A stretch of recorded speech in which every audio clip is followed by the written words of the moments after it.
Welcome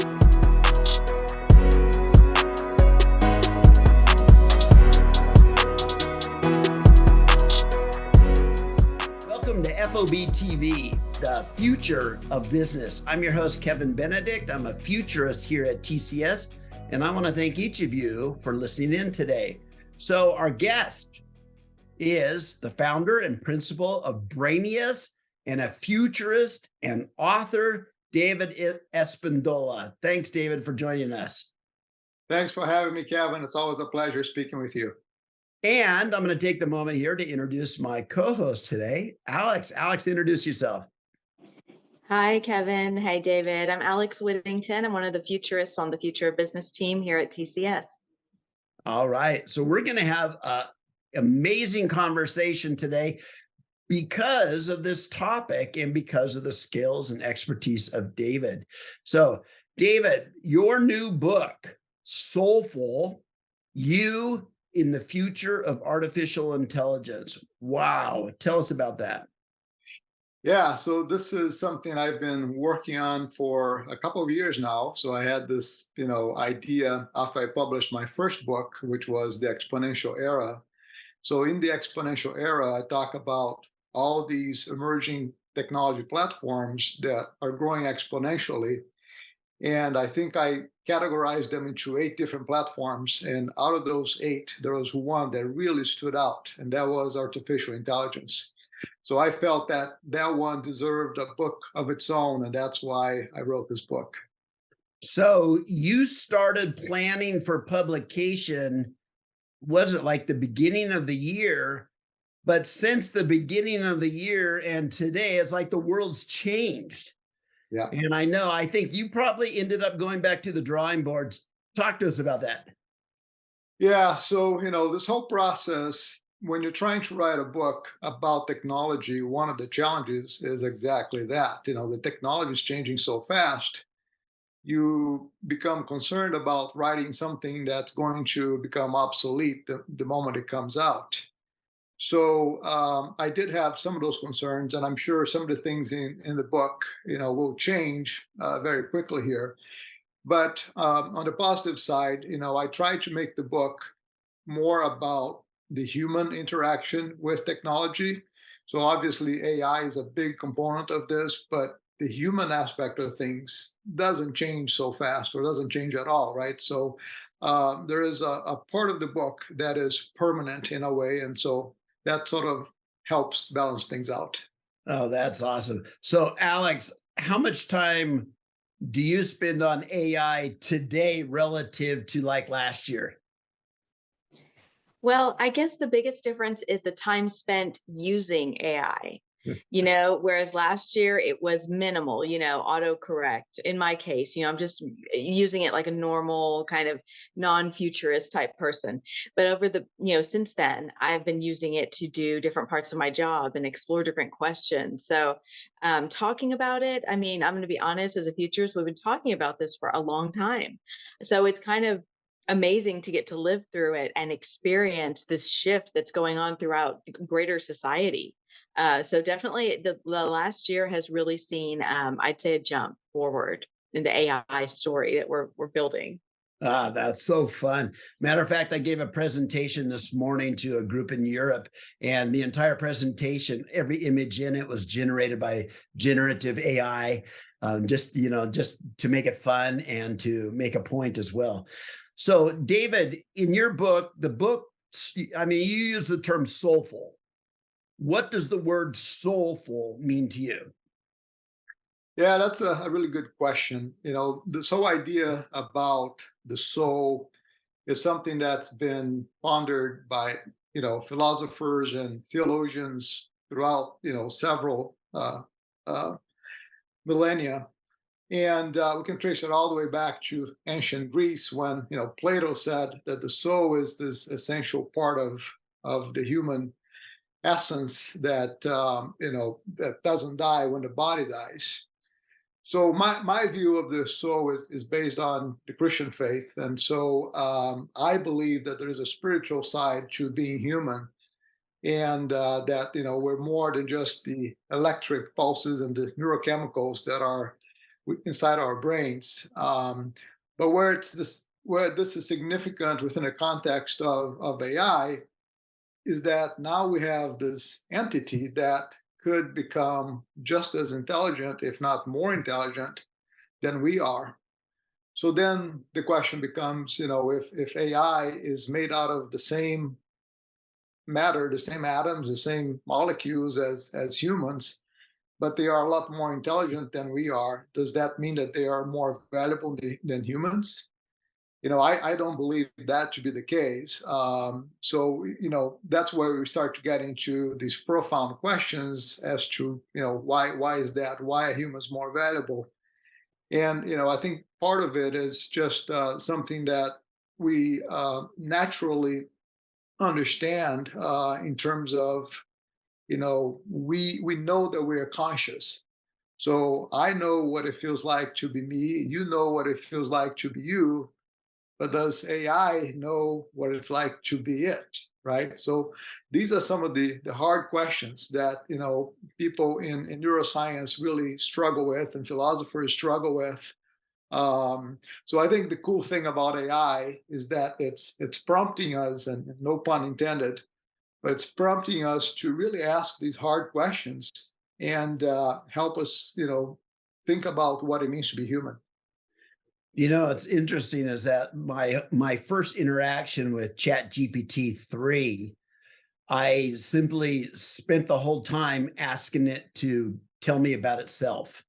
And it struggled. Yeah. It's like, look, I have limited visibility, but here's what I can tell you. But even the answers that, ChatGPT provides to you, it's just combining words. It has no idea, no understanding of what that means at all, right? So, it can give you answers that may seem reasonable, that may seem human, may seem like, it's using consciousness to come up with those words, but it doesn't have any of that ability at all. Interesting. So the fear many have of AI is that it will soon be able to do everything that humans can do. Yeah. So it's just like, oh no, we're going to be replaced or displaced. And of course, that causes us big concern as humans. So how do you respond to that kind of concern? Yeah. So I think to frame the answer, I think, first of all, we need to understand that we are currently at a stage called artificial narrow intelligence.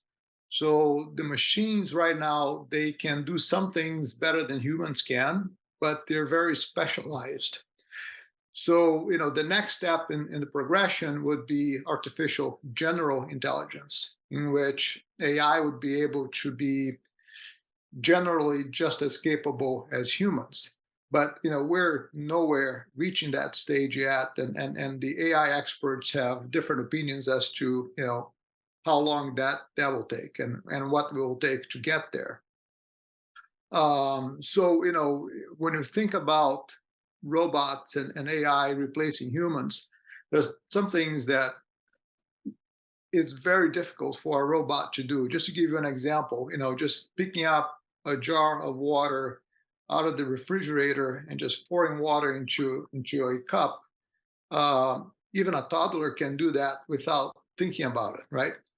For a robot to do that in an unfamiliar environment is very, very difficult. And we are nowhere, near being able to do that today. So there's some things that we just do naturally as humans that AI will not be able to do, at least in the short term. In the long term, we don't know. Obviously, this thing is progressing exponentially, and we don't know, what the capabilities will be in the future. But for now, I think there's still a very important need for the human in the loop. We have some very intrinsic capabilities, things like empathy and things like the ability to build relationships and build trust that the machines can't duplicate. So I think for a long time to come, the humans will continue to be important in human AI collaborative effort. So David, a quote in your new book is the machines will only be able to reflect the motivations we impart them. But that brings up a question. couldn't we give a machine the task to seek out and develop its own source of motivation? Isn't that just another task? Yeah, so I think one way to think about this is the way that the paperclip problem illustrates what motivates a machine. So the paperclip problem is a fictional situation where we provide an AI with an objective function to optimize the production of paperclips. So that becomes, AI's motivation, and it goes out and exhausts all resources on the earth, on the universe, and just fills the world with paperclips, right? So it's a crazy idea, but it's an idea that sort of answers that particular question. So we humans, we have intrinsic motivations that are quite complex. Maslow came up with this hierarchy of needs that sort of helps explain, what motivates us to do what we do. Whereas machines don't have any intrinsic motivations. So they will always be responding to these objective functions that we impart to them. Obviously, from there, they can break that down into specific tasks, and they will be motivated to accomplish those tasks. But behind that motivation, there's something that we humans are imparting to them. And we've talked a lot, and a lot of commentators talk about robots or AI replacing humans. But I'm curious what both of you think about this idea that AI couldn't necessarily replace a human, but replace other aspects of being human, such as becoming a godlike figure in society. There's been speculation that over time people will resort to worshiping AI. And I'm curious if you guys think that's a possibility or what that looks like. More to me, a little bit more interesting than the concept of replacing humans. What if it replaces aspects of being human and changes what that That's means? good. So I'll give you my thoughts on that. So, from a big picture perspective, I think AI will generally just enhance our human capabilities. I think one of the great things about AI is that it can take away some of the grunt work that we need to do today so that we can focus more on the things that we are good at, but also the things that we enjoy doing. Now, there's some danger in, the AI is going to become so good at imitating, human emotions. It's going to know us really well. It's going to understand us really well.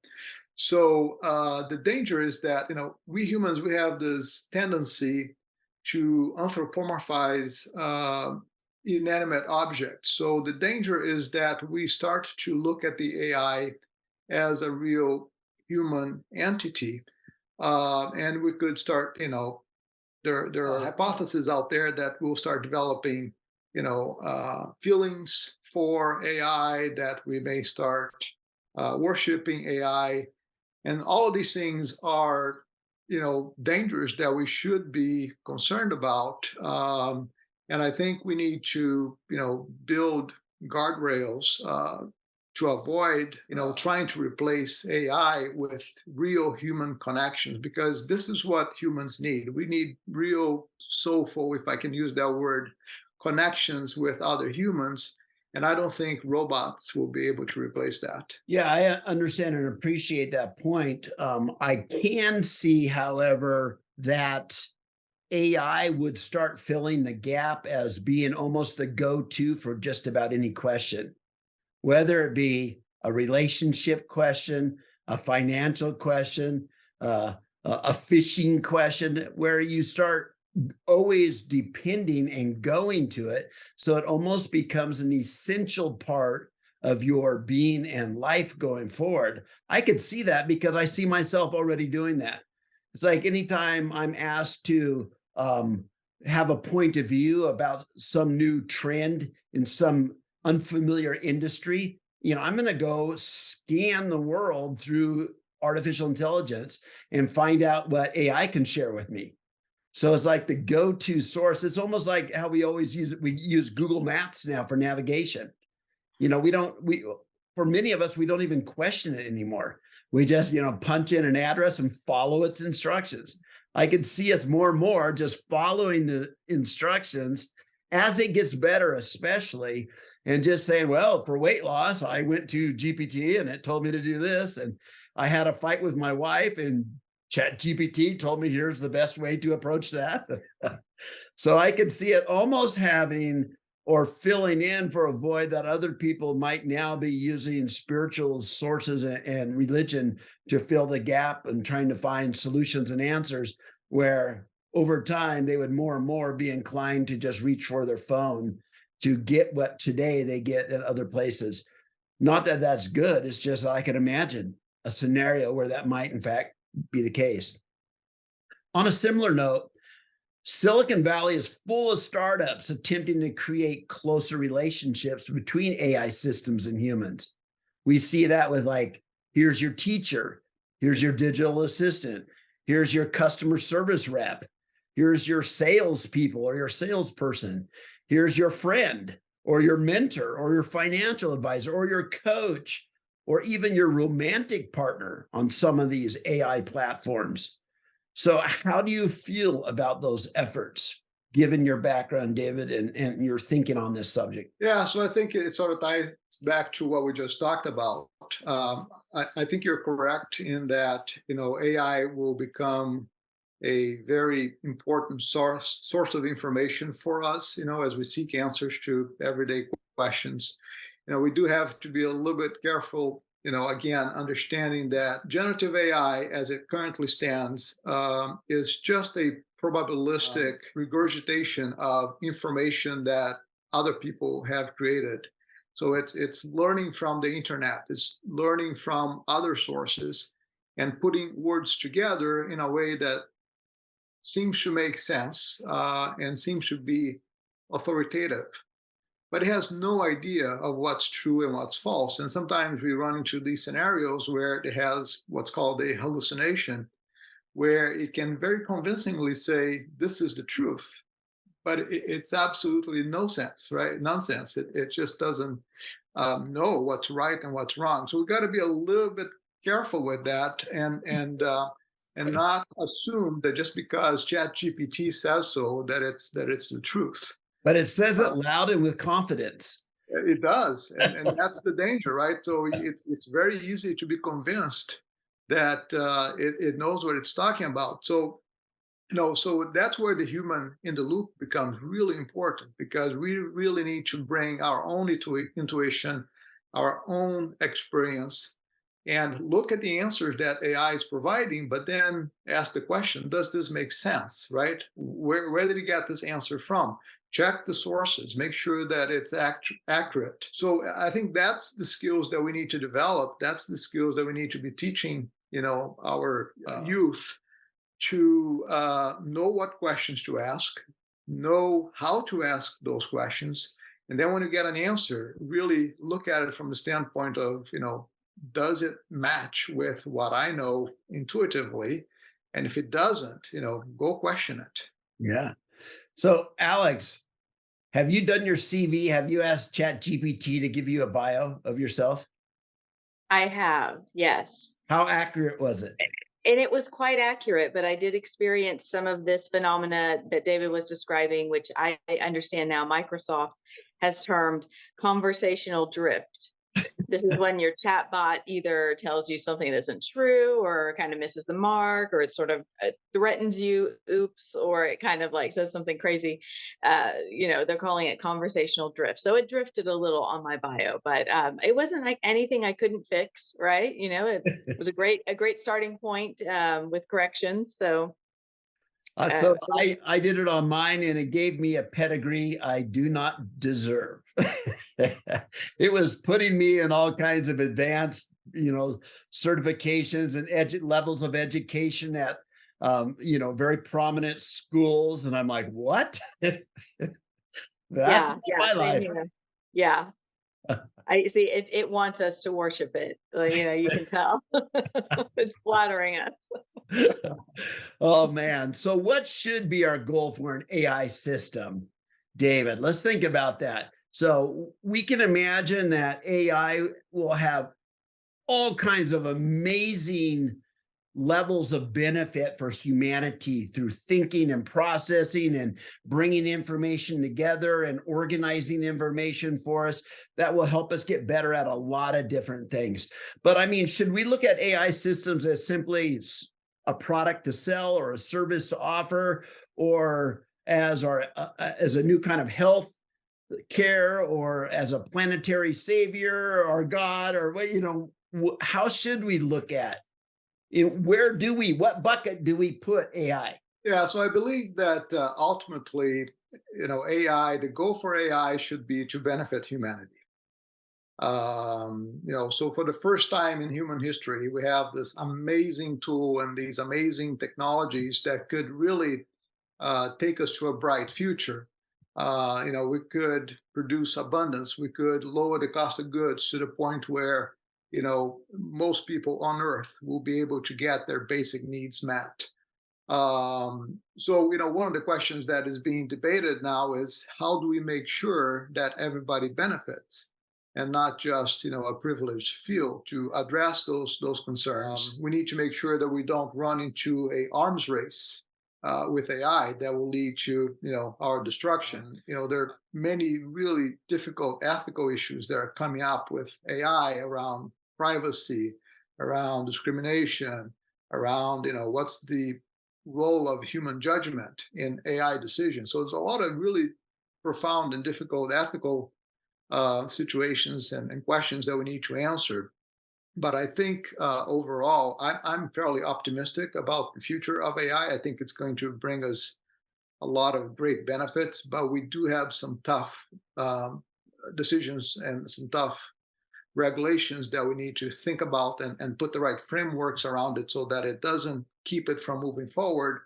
But we can move forward in a way that is safe, that's fair, that is actable, that benefits humanity overall. Yeah, and one of those concerns, David, you were mentioning earlier about being able to check the information that we get and understand where it comes from. There's these biases that tend to get built into AI.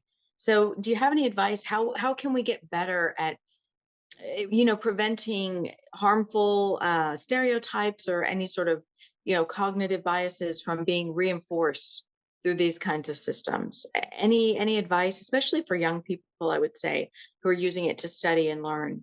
How do we prevent ourselves from being trapped into those non-productive ways of thinking? Yeah, so I think to an extent, avoiding bias altogether is just not possible, because AI is learning from human interactions, and we are all biased, right? So even in discussions with other humans, we run into situations where we find bias. So AI is just going to learn, just like a child learns from parents and from their social interactions, and they absorb some of those biases. The same thing is going to happen with AI. Now, having said that, there are things that we can do to try to prevent some of that bias to interfering with the way we use AI. So, for example, the way we ask questions, right? When we do the prompting in ChatGPT, you can ask the questions in such a way that it prevents bias from interfering with the answers. Or if you get an answer that you think may be biased, you can ask the system a different question or in a different way. And then there are other things that people are working on right now, different technologies to try to address the bias issue. But I don't know that there's anything really foolproof, other than, again, human intuition, understanding where the bias is coming from, and just trying to work around it. So, David, we've talked about here a lot of good things that can come out of AI, but good things don't always pay the most. Today, much of our technology development is motivated by potential profits rather than social good. Is there any hope that humanity will unite to focus technology on social good and creating a better world to live in? Yeah, so I'll give you my point of view. So AI started as an open source movement, right? And this whole idea that AI is going to be open and that we're all going to benefit from is a great theoretical idea. But the reality is that we now have this race going on between the top technology firms, and obviously they're motivated by profit. So, the fear that some people have expressed is that we're creating these oligarchies that will take us back to, feudalism. So that's one scenario, and I hope that's not where we go, because to me that would mean that, as a species we haven't progressed at all over, all these hundreds and thousands of years. But there are, other scenarios that we can think about that are more optimistic, and I tend to lean towards those types of scenarios. So, one scenario is where we can take our socioeconomic system, which, evolved from this scarcity mindset, and turn it into something that's based on an abundance mindset. And so the way that would work is, if you think about AI as a great tool to increase productivity, where we can then create abundance to the point where build and create all of our material needs on demand, then you can think about a motivational system in which, why would you want to accumulate things if you can just create things that you need on demand? So that abundance mindset might change our socioeconomic system, and might be a different way for us to think about this question of, I think profit is always going to be a motivator. I'm not saying that we won't have the profit motive, but maybe we'll be able to create abundance to the point where we can meet everybody's needs. And those that want a more sophisticated or more elevated lifestyle and are looking for the things that money can buy, they can do that through the profit motive. Wow. Your description there, David, brought up this image in my mind. When my father passed away and I was going through his shed or his barn, looking at all the things he'd accumulated, he had giant wooden boxes filled with nuts and bolts and screws. That was that scarcity mentality where you don't ever want to have to buy something or drive into town if you might have been able to save it and store it in this box. The problem is it might take you all day to find that one screw that you need, but you just never threw those things away. Today, I think we go down and we buy a little box of 10 screws, use one, throw it away. Because we don't need to store those in giant wooden boxes in our house all the time. That's a perfect example, right? So if you can just go to the store and get it at a very low cost and get exactly what you want, why would you accumulate, all the stuff that's taking space and that you can't find? So I think, that's one way to think about this. And I think, everything that is embedded in our current socioeconomic system, I think, comes from that scarcity mindset, because for, thousands of years, that's the situation that we had to deal with. We had scarce resources. We had to go find other geographies to find resources to grow. And this is just embedded in our mindset, in our culture, in the way we do things. So we tend to, have this idea that I need to accumulate because resources may not be available. And so the people that are really good at accumulating, we think that they have superior skills, and so we elevate them in society. So this whole cultural aspect of the scarcity mindset is the basis for the way we live today. But in an abundance mindset, that may all change. Maybe somebody that's spending time accumulating stuff in an abundant environment, it's just irrational. It doesn't make any sense, and people are going to go, "Why are you doing this?" Right? so it's an interesting way to think about this problem. Yeah, it certainly brings up some of those topics that don't seem central to AI, but things like universal basic income, right? Things like robot taxes, these sort of societal shifts that would need to occur if we continue on the trajectory we think we may be on with regard to AI. I have this vision of looking at how much it's going to cost me to support my family. and then buying 8 robots and sending them to work every day to go earn me enough money to pay my bills. Yeah, that's one way to think about this, right? So maybe we'll invest in AI so that AI can bring in the resources that we need.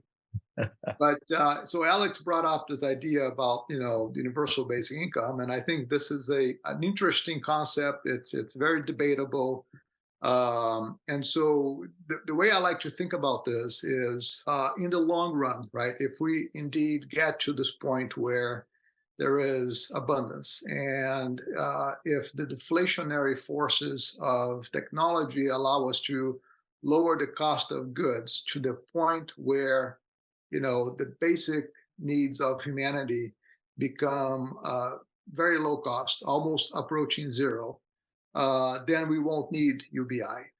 But we are a long ways from reaching that point. So in the meantime, I think it is possible that we may run into a scenario where we may have a significant amount of unemployment because AI may do the things that the humans do today, and some people are not going to be able to keep up.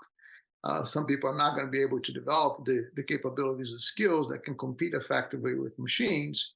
So we may have this part of society that becomes jobless. So how do we take care of these people? And that's where UBI may come in. The question becomes, how do we fund this? How do we fund a UBI? And the danger is that we start to think about funding this the same way we fund things today, which is by printing money. But if you print money, that leads to inflation and you defeat the purpose. So, these are difficult questions that we're all going to have to deal with over the next several decades. But in the long run, I think there is a possibility here that we'll be able to address, some of these socioeconomic problems that inflict humanity today.